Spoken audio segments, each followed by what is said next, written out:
I think the manga is dropping too fast. Anyways, manga. Beauty Dragon. Ruri? It sounds kind of wrong to say it like that. Ruri. Yeah, no. I love this series, by the way, so much so I was obligated to buy the shirt from the Manga Plus booth at AX. But that's enough introing. That's not a word. Let's get into it. Starting with a bit of background, and this time it really is a bit. This is a series from 2020. Technically. One shot. It only became a serialized series in 2022, but when the manga world needed it most, it vanished. Indefinite hiatus after a mere 2 months and 6 chapters. Enough for a single volume. Enough to give us a taste before disappearing for what feels like eternity. In 2024, Duty returned to us and has been with us ever since. That's enough history. I sound like a Wikipedia article. We want to talk about the manga. This is naturally a story about Duty, who is a dragon. Best summary of my life. She's actually only half dragon and doesn't know it, and made it up until high school before showing any dragon traits, where one morning, she wakes up a little extra horny. Honestly, she's lucky she didn't cut herself on those, cause she sleeps like a shonen protagonist. Imagine though having to go to school like that. It's not like you can take them off. Definitely gonna stick out. And she does. She goes to school and everyone's like, damn girl, what the hell? The teacher don't care and things go on as usual with everyone wanting to touch her horns. I know I would, but apparently no boys allowed. But just having horns would be a little boring. What about a little fire? Turns out her body is still changing as the year goes on, and there's more dragon coming in, and they kinda gotta take those punches as they come. Her mom has a general idea of what's going on. She asks the dad, who is the dragon, and he can only guess. By the way, no clue how they did the dirty. We don't even really see the dad in the main series. Duty does not care. He hasn't been there all her life, so why should she? Though I expect him to make an appearance at some point because she does go to see him in the original one-shot. It's kinda like Jaws at this point. Push it off for as long as possible. Now, with these extra complications, we get our usual slice-of-life events like the sports festival. I'm sure sports are safe with razor-sharp, hard-as-steel knives on your head. What could possibly go wrong? And while this may all sound generic, one of the things that makes it really special is the characters. Duty is quite the endearing heroine and just oh so grounded. While often putting up a nonchalant, blasé, kind of defensive front, her emotions really leak through and show on her face. She just feels so natural, you know? And in the most positive sense too. What makes Duty so great is just how genuine she is. Maybe it takes some drawing out. She wasn't exactly the most social person before her change, but I'll get into her relationships later. Duty is pretty bleh about most things. She's just super easily excitable. She's not too young, but has that childlike excitement to her where her reactions are just so unfiltered and pure. Granted, this may not always be a good thing and has gotten her in trouble with others because she clearly thinks things are a pain, and it shows. She doesn't like tasks that are annoying, but who does? Difference is, she'll still actually do them, because if she does something, she'll do it right. If you tell her she needs to fix something, she'll do it, even if it's a problem with her. I just really like her tenacity and spirit. Though she's the most fun when she's able to be free, she's still young and has that time to make and hang out with friends and have a good time. She's at her cutest when she's just able to let loose. It really gives the Guy Sensei feeling of springtime of youth. It's just so fun. Wait, am I old? And as much as I love Duty on her own, when she's with others is when she shines the brightest. We don't really see the time when she only has one friend and she kinda just stays drawn into herself. We see the point where she's being forced out of her shell as everyone approaches the freaking class.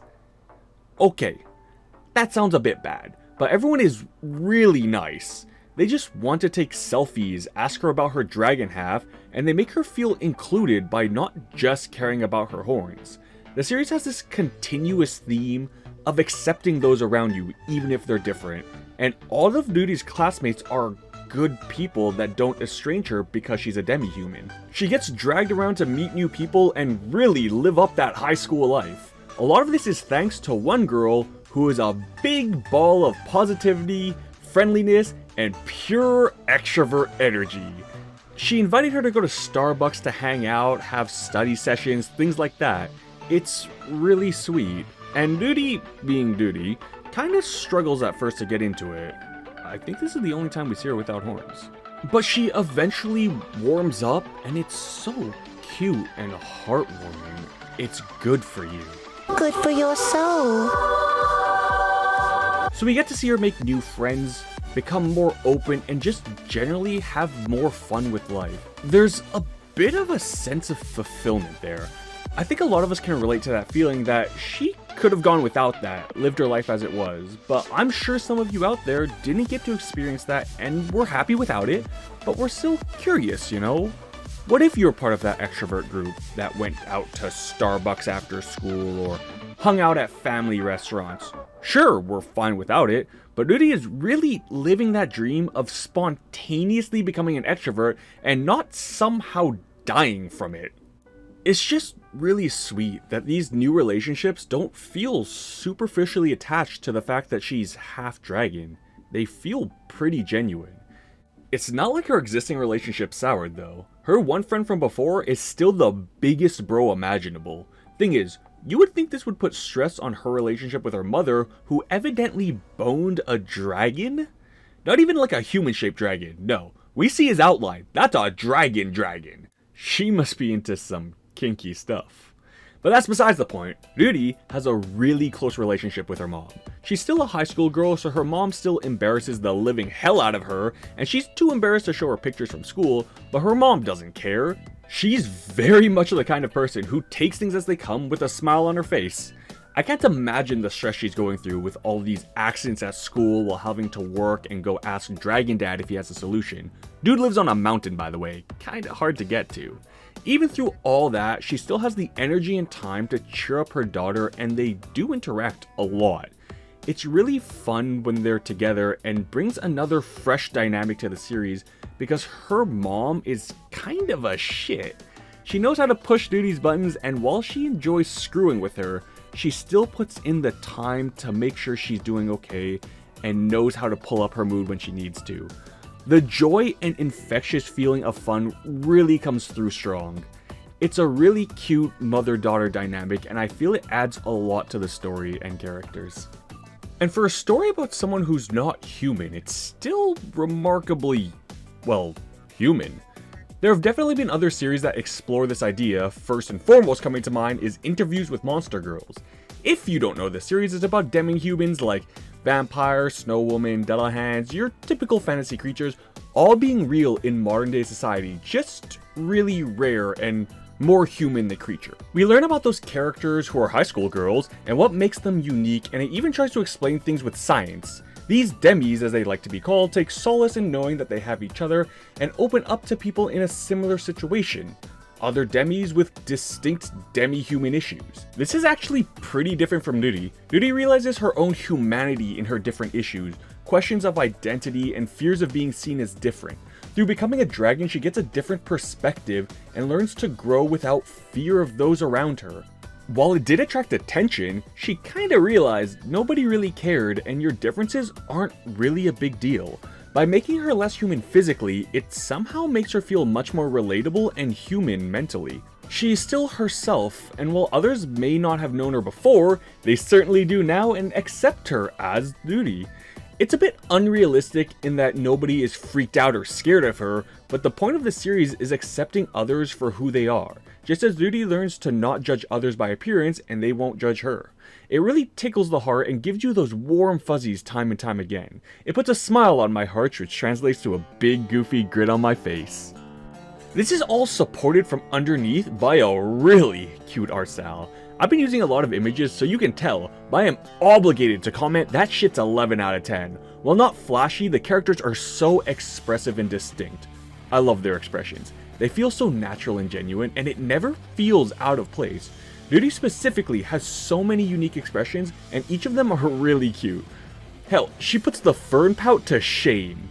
There are so many moments where her eyes say so much for her too, and I can't help but just love the art.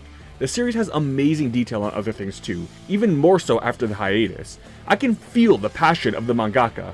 From the clothes to the hair physics to all the characters' charming round faces, it's all really nice.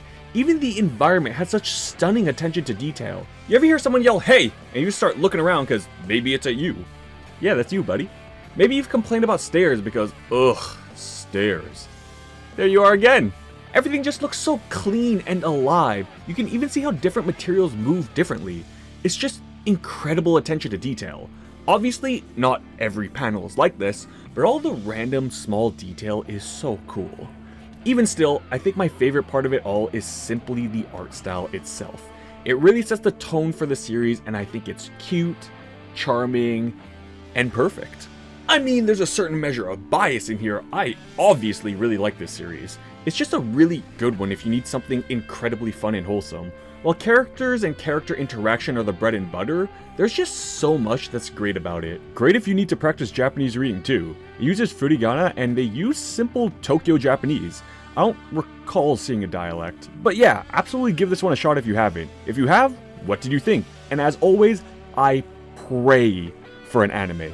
An anime makes a 1/7 scale duty figure all the more likely. Please, I need it. Sorry. Anyways, thank you for coming. Don't forget to like, subscribe, and keep reading manga. I'll catch you next time.